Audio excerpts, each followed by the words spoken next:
Hello, everyone. Welcome to another episode of Photographer Profile. My name is Nathan Rupert, and I've been a San Diego photographer for over 18 years. Because social media is currently focused on video content such as Reels, I started this channel to give the photographers I've met a worldwide platform to share their work and stories. Please subscribe to the channel if you'd like to be notified right away when new episodes are uploaded, or just if you enjoy the content. Today, I have a special guest, one of the best air show photographers in the country, and also really great at landscapes. I have Dwayne. Hey, Dwayne, how are you doing? Hey, Nathan, how's everything going? Good.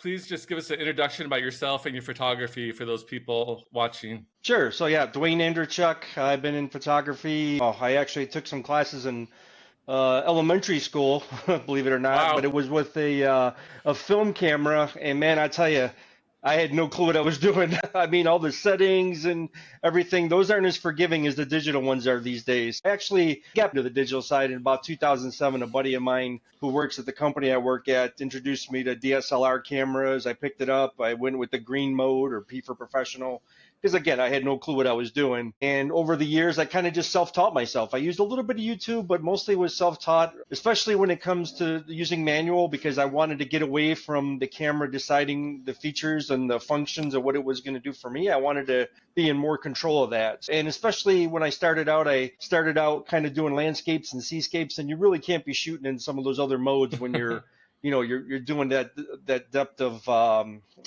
photography, because you have to control shutter speed and the sensitivity and a whole bunch of other things to make sure that everything aligns right. Now I'm kind of more into air shows than anything else. I go to a lot of air shows in the southwest part of the country, take a lot of photos. I get media access to some of them too, so that helps as far as getting better vantage points, especially like Airmar, where I'm 15 minutes away from it. So yeah, that's pretty much the story. How old did you say was your first photography class? Well, like I said, it was a film Pentax camera, and God, I must have been like maybe 9 or 10, I think, when I first picked that up. Wow, I've never heard a photography class that young before. That's pretty cool. And you are located in San Diego currently. That is correct, yes. And are you single, taken? Is complicated? Yeah, no, I'm married. I have a daughter. My daughter is just turned 18, and she goes out with me every now and then. We go out to the ocean or sometimes to the air shows for sure. When I get media access, I can't really bring her along. My wife brings her. Or sometimes we go to Huntington Beach. That's a great show too. So try to get her, to do a little bit of the photography stuff as well. I hope she has some ear protection. I even use ear protection when I shoot those air shows. I do too. I'm not losing my hearing over that. I was in the Navy for 6 years on a submarine, and some of the work I had to do was in between some pretty loud turbine generators. I do whatever I can to preserve the hearing these days. Do you have any hobbies outside of photography that you enjoy? Working with computers. I like helping people when they have problems. I do a little bit of technical support on the side as far as, being able to remotely connect and diagnose problems and fix them. And then learning more things on Photoshop. There's always something to learn. There's always new features, functions coming out. There's new filters coming out, and yeah, AI, it's another whole realm of things. It was my foot on the desk actually pushing it. Would you consider yourself a full-time professional or amateur, non-professional? What do you consider yourself in terms of photography? Yeah, definitely not full-time. I have another job. I work with self-checkout units, like research and development. That's my full-time job, and then this is kind of hobby / little bit of professional. I mean, if I'm asked to do other things, like I've taken shots at photographed weddings before, events. So I mean, half and half, I would say, but mostly is probably the other job I was telling you about, because obviously you need to make ends meet. So the self-checker doesn't scan our item. We can blame you. It's not. Yeah, I mean, I work on the part where you put your cash in the unit. That's mine. If you go to Walmart and you put your cash in that unit, yeah, you can get mad at me if it's not taking your money. Wow. Okay, that's good to know. Or Home Depot, yeah.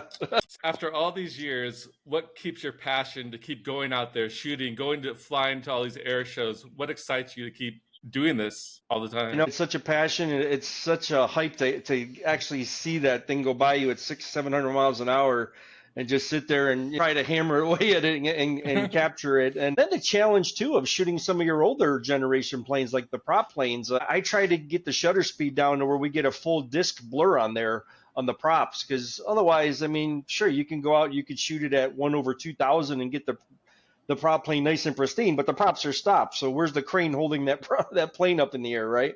A lot of people say, oh, you should just watch the show and enjoy it. And I do sometimes, but it's hard. You got a 500 millimeter lens connected to a camera and you just want to get that shot. As far as the air shows go, and then your seascapes, your landscapes, cityscapes, just getting something different. Obviously, everybody shoots the heck out of San Diego. So I try to incorporate different aspects in the shot to maybe make it stand out a little bit. Like, for instance, I think I sent you a cityscape of San Diego. Rather than just keeping it as a standard panorama, I actually applied a dual tone to it. Like, it's got like a bluish and white color. So it changes the whole feeling of that shot. And I've sold a few of those. People are pretty happy with how they came out. We'll take a look at that in a little bit. Do you have a favorite place that you've traveled to? So I've been to Niagara Falls a few times. I'm actually originally from Buffalo, New York. So now that I have the real cameras, where back then maybe I didn't have a DSLR or something, when I go back, I shoot. I like to slow the shutter speed, especially with falls. I like to really get some neat things. I don't think I shared that shot with you. I might do that later on then so you can see what I'm talking about. Waterfalls, things like that. Any place where that's kind of prominent, I like to go, like Hawaii for sure. I love going. I haven't really been too much when it comes to photography outside into Europe or things like that. I'd like to do that eventually. But as of right now, it's mostly, I guess, the U.S. and just kind of staying close to those types of things. Your waterfalls or your air shows, obviously, which we talked about a little bit. What's the best piece of photography advice you've received to shoot landscapes, to shoot air shows? Anything from any mentors or people that you've really taken to heart in your photos? Just keep things real. Don't rely on the camera. Again, try to keep things in manual as much as possible. Now, granted, when I shoot an air show, I can't keep the camera in manual as the jet's panning across the sky. The sky colors or not colors, but the lightness is changing or the brightness. And obviously, I shoot those in speed priority. But anything else, landscapes, seascapes, cityscapes, all that's manual. And a lot of people have said that, you want to do that. You want to keep things under control as much as possible. And that's what I try to do. And you mentioned AI. Thoughts on the explosion of AI, the impact on photography? I've tinkered with it a little bit. It's amazing. You just throw in a couple words and next thing you know, you get a full image. It's absolutely amazing what it can do. Obviously, you can tell that's not real, but I will say some of the jet shots I take or planes, you go into like a Topaz photo AI just to maybe do some enlarging or some sharpening. It does a pretty good job. I mean, it cleans it up. I've noticed some issues with text don't come out so good sometimes. I'm sure they're working on that, but I'm kind of impressed with what you can do with that, or just add different features and things to the photo that, or remove things. Pretty interesting stuff, really. And I've seen some videos where there were some distractions on like a nice wedding photograph, and they just said, okay, highlight this, remove that curb or whatever. Next thing you know, it's gone, and the people's feet are filled in. And I was like, holy cow, how is that possible? Yeah. It's amazing what you can do with that stuff these days. But as far as my photography, like I said, the only thing I would use it for is enlarging, sharpening, doing a little bit of upscaling, that kind of stuff, not really adding extra features. What do you want to happen to all these photos you've taken when you die? Have you ever thought about that? I keep them on all these hard drives and stuff. And I don't know. It's a good question. I have a website that's dedicated to hosting them. And I don't know. I never thought about that. Hand them down to my daughter, I guess, and have her look at them. And maybe she could edit them better than I did and post them and, keep them in. Is she into photography, your daughter? Yeah, a little bit. Mostly taking the photos, not so much editing yet, but I'm trying to get her there. Yeah. Have her take some online Photoshop courses or something like. Yep. All right, you sent me a lot of photos, so I wanted to make sure we have plenty of time to look at these. So let's go checking these out here. Nice. Okay. Can you see that one? I can. Yes. Yeah.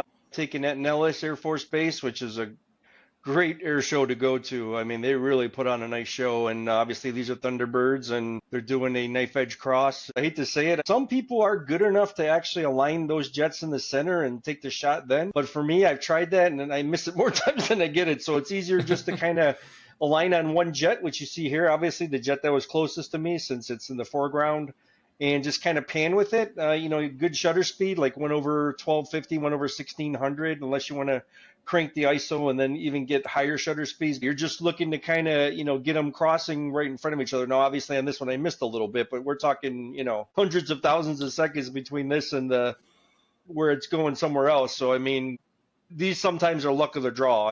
Looks better that they're not completely, crossed, that they're right at the tip of being, my opinion. I think it looks better. Yeah, way. it's all personal opinions. I mean, some people say, "Oh, you missed the shot," but like you said, the tips are kind of aligned nicely. There's, the jet in the foreground's pretty sharp. I am trying to get it centered where they're both, aligned perfectly, because sometimes you'll get like a nice X formation, or some of the jet will like just totally wipe out the jet behind it, where you'll just see certain features, which, that's the A shot that you're looking for. But I mean, these look pretty good too, because like you said, things align differently, and it gives it like a little bit of a different aspect. Is this 500 millimeters? The shot? Yeah. Yeah, here? these are Canon, probably a 1DX2 with a 500 millimeter lens on it, correct? Prime. And if you go to an air show and it's overcast, cloudy, do you leave, or do you stay even if Oh it's no, no, no! overshot? I don't want blue skies when I go to an air show. Blue skies to me are boring. Sometimes you have to add a little bit of clouds in the shot, and that's easy enough to do if you're dealing with a single jet. This, you got some edges that's a little bit tougher. I prefer clouds. Clouds give you some contrast. Clouds give you that little bit of vapor that you can see. Blue skies, like I said, boring. I'd rather not shoot a blue sky air show. That's why Miramar is nice. They do it in September. Typically, you got some clouds rolling in. Last year was awesome. I mean, Huntington Beach last year was amazing. The clouds were coming in. The vapor was sick. There was a little bit of rain, actually, so the Raptor really kicked up really nicely. Yeah, no, I much prefer those conditions than a blue sky. All right, let's take a look at the next one. All right. I feel Russia energy looking at it. Yeah, this Nellis again was a Spitfire that was going across. Anybody could shoot this guy at 1/2000, right? And get a nice pristine shot. But can you get that background with 1/2000? No, it's going to be a frozen background. And it's just going to be boring to look at, in my opinion. This gives it a depth of speed, right? It feels like the jets or the plane is going across the sky. I like lowering that speed just to get that type of shot. This is at 1/80. You can still see the motion in the prop a little bit. 1/80, a 500 millimeter lens. It came out tack sharp. It's actually in the Canon Photo Plus magazine. They awarded it, and I got it published. Congrats. That was something nice that happened. Appreciate it. Do you always start at 1/80 for propeller shots, or it depends what kind of plane it is. Fat Albert, usually 1/100. We'll get you some nice disc blurs. This one here, 1/80, 1/60, a P51 Mustang. You're probably looking a little bit slower too, 1/60, 1/80. The MV22 Osprey, which is like the Marines use, it's got the propellers that can go either straight up and down or vertical. That one you got to shoot really slow. Like we're talking 1/20, 1/15 sometimes to get some nice blur in the props. So it just depends what you're shooting. I like to keep it definitely less than, if you're going to be shooting a prop, less than 1/120, unless it's coupled with like a jet, like for instance the heritage flights where you get like an F-22 or an F-35 that's flying along with this. Those are tough because you got the wind causing some crazy things sometimes, or the jets just aren't at the same speed, and one's going a little faster, so when you're trying to pan on one, the other one may not be so sharp. Those could be a little bit of a challenge to get with good prop blur, but you kind of keep shooting at those, and every now and then you'll get a really nice one where the props are nice, you get a nice disc blur, and then the jet is nice and sharp as well. Let's check out the next one. I have a similar shot to this from the Miramar show. Is this from Miramar? Because I have this is Edwards, because typically the Thunderbirds won't fly at Miramar. I think one year, maybe 2007, I want to say they flew there, and it was like a fluke with the scheduling. 99% of the time, the Blue Angels are going to be at Miramar. This is at Edwards. They also do this at the Tucson Air Show, which I can't remember the name of that one now, but sorry, but I'll come back to you with that. But anyway, this is Edwards, and I kind of knew the day before that this was going to happen. I was at the front of the fence, and I had the camera propped, and I was basically just waiting for it to happen. As soon as I heard the clicking of the detonators going off, I just started shooting away. It's nice that you knew where it was going to happen, because when I shoot the Miramar Air Show, you're not exactly sure where those flames are going to pop up at. That's true. That is true, yeah. Sometimes it's a challenge to get some of these. You're like, oh no, and then you try to lower the camera, the flames are high enough, and there's just smoke now, and you miss the flame. It can be challenging if you don't know what's coming, for sure. So this was at March Air Reserve Base. I think I want to say 18 or 19. I don't remember the year. Sorry about that. But basically, when you have media access there, you can get on a flight. I was actually on the KC-135, which is a Wow. refueler, and shooting the C-17 below. I think we were right around Catalina when or we were going up from Catalina after we took off from March, and I think we were going to make a round trip to San Francisco and then come right back down. Not many That's people get crazy. shots like this. You're actually laying next to the boom operator to get this shot. There's basically the boom operator in the center, and then there's like a left side and a right side where you can lay down and shoot through some glass and get a shot like this. So again, you Were you just don't see scared? this too often. Were you scared at all? No, Like, not at all. Not at oh, all. I okay. mean, you're on glass, and these planes have been around for a while. I was I was hyped up to be shooting this, and there's a line of people behind you. Hey, I want to get in there. You just gotta shoot and get a nice composition as much as possible, and then let somebody else come in. Now, the reason it's cropped this way is because those window areas are kind of they're defined in size, so they're a little bit narrow. It's not like I can get the whole C-17 in the shot, even if I went with a wide angle, because then you would get part of that KC-135 chassis in there. And plus, it gives it, again, a different aspect, different point of view that you're not used to When do seeing. you decide to go black and white versus color? What makes you do the black and white decision? Most of the times, I would say about 90% of the time I shoot color, but every now and then I'll just tweak it and I'll see, is there more contrast? Do the clouds bring out some more? Does the jet have different lighting on it from the black and white? And I'll do some experimenting. And this one to me stood out better black and white than it did color. And that's why I decided to make the change. No, it looks great. I'm just curious. Every photographer goes through that, right? Is this shot better in color? Is it better in black and white? Like I said, 90% of the time I'm color. I don't really mess around too much black and white. I know some of the shots I sent you, a lot of them are black and white, but really I do shoot a lot of color. They're mostly color. Let's take a look at the next one. There we go. This is Fat Albert, which again is part of the Blue Angels, and there's what I was talking about as far as the propeller. You can see they're pretty good, right? It's a pretty circular blur there. You don't see any stuck props or anything. This was shot, I think, at 1/100. I think this was taken at El Central Air Show. It might have been this year, either this year or last year. They put on a great show down there. It's also nice to go down there, quite honestly, to see the Blue Angels practice. You get a totally different perspective of the air show because you're standing basically perpendicular to the base, not necessarily parallel like you would see at a normal air show. When they take off in the morning and in the afternoon, they're coming straight over your head. It's something out of this world. And the rush of, four F-18 Super Hornet engines over you, you kind of crouch down and you just feel it. It's the best sound ever. It's the best feeling ever. But this particular shot, like I said, 1/100. No, nothing else crazy, just standard camera settings. Again, speed priority mode. And then just maybe a little bit of lightning because obviously that day was a little cloudy. So maybe just a little bit of shadow adjustments and some post-processing to get that bottom of the plane out. Let's take a look at the next one. This is a landscape. You are a great landscape photographer as well. You don't just shoot air shows. Yeah, thank you. So this is a seascape. I took this at Wind and Sea Beach. There was actually a rainstorm earlier in the day. I could see that it was kind of drifting off, so I was like, I'm going to run to La Jolla. I'm going to check it out. So I went there. The waves were beautiful. They were perfect. And quite honestly, I think I shot this a little slow. I would have liked to gone a little faster. But anyway, it just stopped raining. I wasn't too worried about the camera getting wet. I actually propped up the camera on a rock, was taking some shots, and I slipped, and I almost went in the ocean. I mean, it was bad. Oh my god!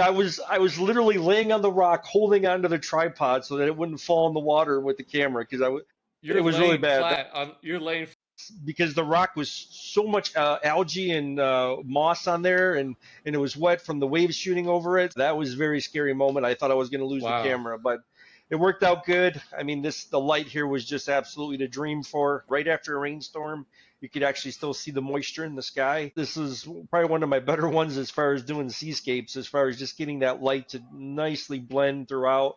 Another photo that's featured in the Canon Photo Plus magazine. They liked it. They printed it out for me.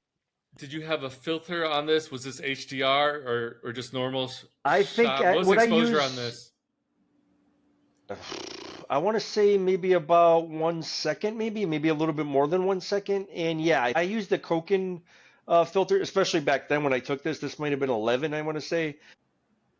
I really wasn't doing a lot of stuff on luminosity masking. I didn't know much about that. I use filters. I think this is a zero point 0.3 or a 0.6 neutral density that was basically, you tie the coke on the end of the lens through the filter threads, and then you basically slide down the rectangle filters that are graduated neutral density. And I want to say either 0.3 or 0.6 to calm down the sky a little bit to get that ocean in there. Again, I would have, if I could redo this, I would have liked to go on a little faster, but I'm still happy with the way it came out overall. You said 1 second? Yeah, I can look at the specifics for you if you want on my website. But yeah, probably 1 or 1.5 seconds, somewhere around there, to get that water to have that motion. Did you wear like water boots and stuff like that? No. I mean, I was out there in shorts, a t-shirt, and just sneakers, or maybe even flip-flops. I mean, I really don't get dressed up to go to the ocean, because I'll tell you, 90% of the time when I go to the ocean, I'm in the ocean shooting, because that's the best way to get the motion of the water actually coming up to you and really capture it. I take your tripod down, because the more water goes underneath it, the more it's going to want to sink. You kind of get to that point where it's not dropping anymore, and then you just start shooting. I'm glad you survived that. It didn't get pulled into the ocean. Yeah, me too. I don't want to see you on the news. I don't want to see you on the San Diego news in the future. Yeah, there was other photographers behind me looking like in horror, because I really thought I was going in the drink. And this was a pretty. The name of this photo is actually called Turbulence, because that water was rough. And if I would have went in there, we might be not having this conversation. Are you a good swimmer at least? I am, but with the oceans and the rocks, I don't know about all that. All right. I want to go back to one show shot that one of my favorites that I wanted to feature from you. This is awesome. So this is one of the nice things again about getting media access and getting that different point of view. Sure, you could capture this from a slightly different angle if you're sitting in the crowd or even behind a fence or whatever, but I was actually in the ramp, like show center. I was actually out there. I had a marine escort and everything. I was where the sound booth is, or where the sound stage is for the Miramar Air Shows. I'm not directly underneath him, but pretty darn close, as you could tell by this angle. I mean, the vapor was kicking up on the jet so much, and this is what you get. Now, the only unfortunate thing about this is sometimes the background gets blown out, as you can see here, but unfortunately, there's not much you can do. I mean, it was a white day, right? But I'm still happy with the way it came out. I really like the way the vapor blasts are in here and how they're shown, and I think you get a little bit of a perception of speed with this shot as well. This is a F-18. Correct. This is a Legacy F-18. Miramar used to have, and now they're kind of transitioning to F-35s, which is really going to be nice. All right, now we share that landscape shot of the San Diego skyline that we talked about earlier. Okay. Yep. There we go. Yep. So this is 7 images that were stitched together. I use a software called PT GUI. I don't even know if it's available anymore, quite honestly, but it did a pretty good job at the time.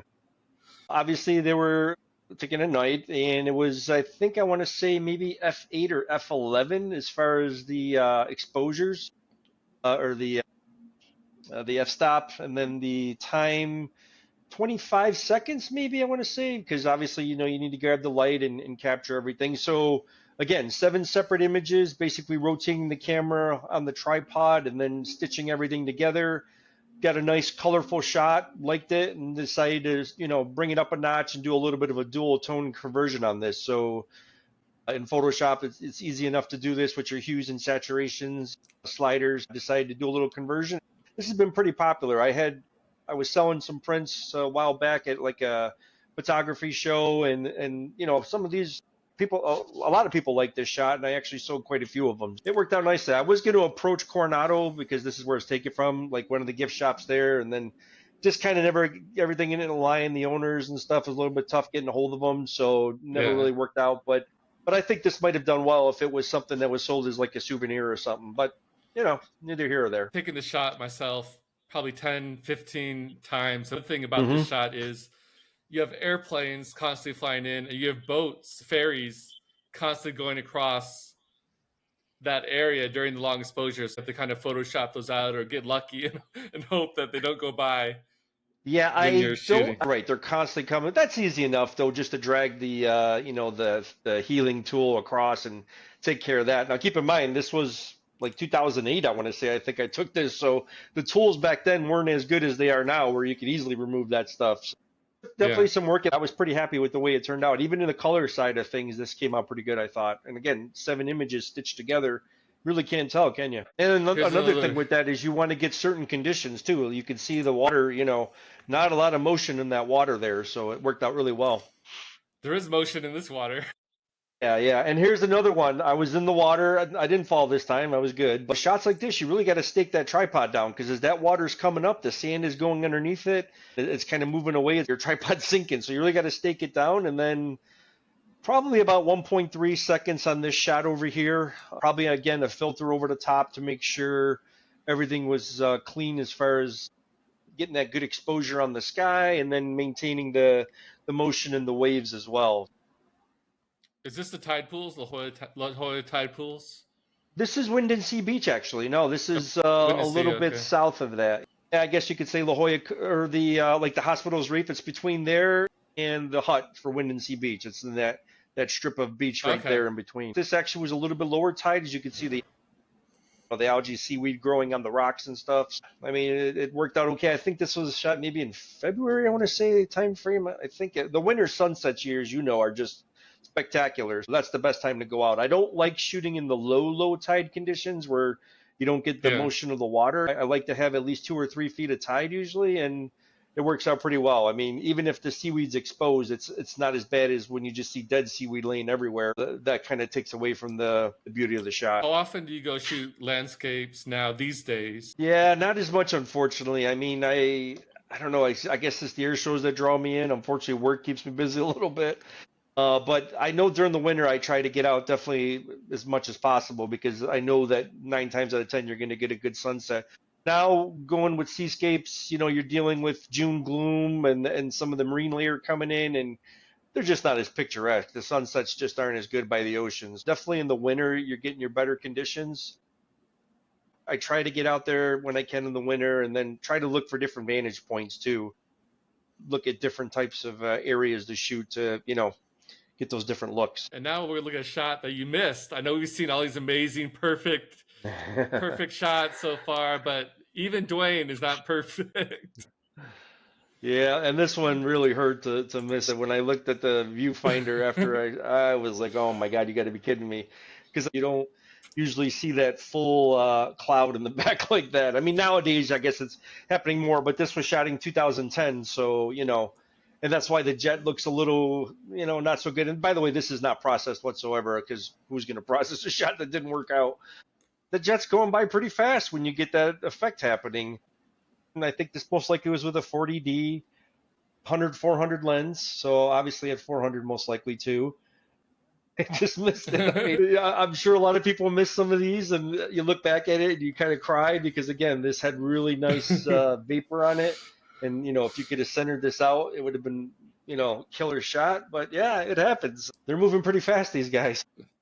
Vapor is everything in the air show photographer world. It really is.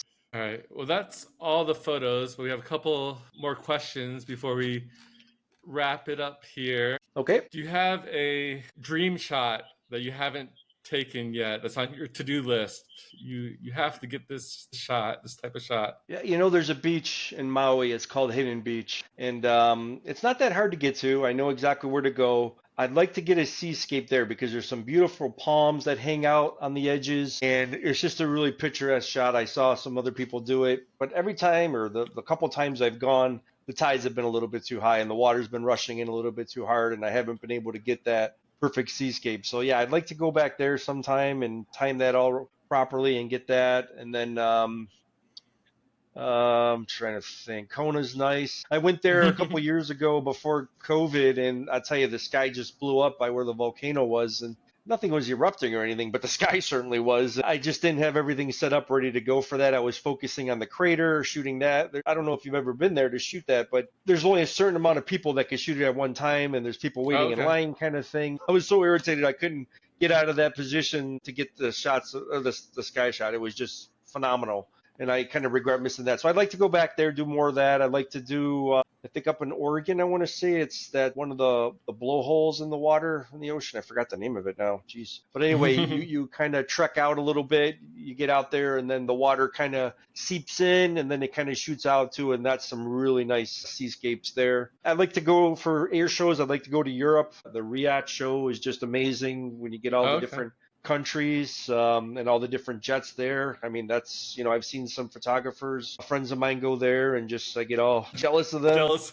Another area is Mach Loop, which is in the United Kingdom, and that where you have like F-18s, F-22s, F-35s, whatever, flying right like in canyons and stuff at really high speeds, and oh my God, it's just the shots you can get from that are amazing. In the U.S., they used to have a Star Wars trail, but they're not flying there as much as they used to because there was an accident that happened, and now they kind of restricted some of that. I think it might be picking up a little bit, but Mach Loop is one of those areas. Like I said, I'd love to be able to go there and shoot. And then for landscapes, seascapes, different areas. I've been to Japan. I was there for work, so I didn't really have a chance to look around. I'd like to go back to some of those countries and do some more experimenting and traveling around just to see different areas. Mount Fuji, I'd love to go to, things like that. Do you have any crazy stories? Have you ever seen an accident or some fire happen during an air show that you've been at, or anything you can think of? There's been plenty of times where like the around the runway will catch on fire because they're doing pyrotechnics, and that the fire, they blow it up from the ground there, and then they just catch some weeds or something on fire, and they got to get a fire engine out. But that's kind of, like I said, it's pretty common actually, quite honestly. I'm trying to think if I've seen any. I've not really been a witness to accidents where like somebody perished or you had like a jet go down or a plane go down. Right. Thank God. I mean, I don't ever want to be at an air show like that. I mean, you see plenty of them. But yeah, nothing crazy, I would say. I guess I've been lucky enough to have missed some of those nasty occurrences that sometimes happen at air shows. Are you going to be at the Miramar Air Show this year? Well, absolutely. Yeah, I already put in my media credentials in, and I'm waiting. And what's nice about that, again, is when you get the media access, is you go 3-4 days, you can go to the show, and I like to go there and get different vantage points. I'll start out the first day maybe at Show Center with the media tent, and then the second day I'll go off all the way to the right. Third day I'll go all the way to the left. Fourth day I rest. Fourth day I rest. I like that. I shoot the Miramar Air Show, and I wear one of those dorky like farmer's hats because you're in the sun for 3, 4, 5 hours with no shade. I have like a ninja mask that I wear these days because my nose was getting burned. And yeah, you're right. It could be torture out there. I mean, it could be in the 90s, and you're at the tarmac. It's hot. Are the snowbirds, Canadian snowbirds, going to be there this year? Oh, they are not. They are not. And I don't think they're going to be at Huntington. I'd have to look. They were at Huntington last year. They've been there the last couple of years. I don't know about this year. I'd have to look. It's a pretty good lineup at Huntington. If you've never been to that show, I definitely recommend it because you're shooting right on the beach. You're standing in the sand, the water's coming up, and you're watching airplanes jet around the ocean. It's pretty cool. I don't think I'm going to Miramar this year. I went either last year or the year before. It's pretty much most of the same stuff. Every once in a while, they switch it up, with visitors and stuff like that. But you kind of expect the same thing. Yeah. You're right. I mean, you're right. A lot. How can you tell this was shot here or not there? Because the jet looks exactly the same, right? So, yeah, I hear that. But I don't know. It's a passion. I mean, that jet screaming across the sky, it gets me excited. And what is the best way for people to contact you? Do you prefer website or Instagram? What do you prefer for people? Yeah, my website is good. It's at scapeshots.com, and basically everything that Nathan's shown here is available up there. And then also I'm on Instagram. I don't have a huge following. I never got well versed in social media as far as getting things out there, and I really just didn't have the time to put everything out there. Could I have been doing a little bit better? Sure, maybe, but I just never did. My website's probably the best way to contact me if you're interested in anything, interested in more information or learning how to do something. Widely available for anything like that. Do you show your work at the Little Italy Art Walk or the farmers markets or anything like that here in San Diego? I did Coronado. I did the Coronado show a while back. There's a lot of work to that. You got to bring out like all these cages and stuff to hold your work. And I'll tell you, I mean, it was okay. I sold enough that, I didn't have to pay for that show, but still, I don't know. I mean, that's not my cup of tea. I'd rather sell my prints online, I think. I'm sure I don't mind it, but you're standing out there all day and yeah, it's just not for me. Gotcha. I feel you. I haven't tried that yet, but I've thought about it. But then it's like, well, I could spend that money and go travel somewhere instead. Exactly. There's so many other things you could be doing other than standing there and peddling your work, right? Yeah. Well, thank you so much, sir. Love your air show work, and I look forward to seeing what you do on Miramar this year. And if I do go, I'll look for you on the tarmac, wave All or right, sounds good. something like that. Yep. Sounds well, good. Thank you so much. I appreciate you having me on. Have a good night. We'll talk soon. Thanks, Swing. Yep. All Take right. care. Bye.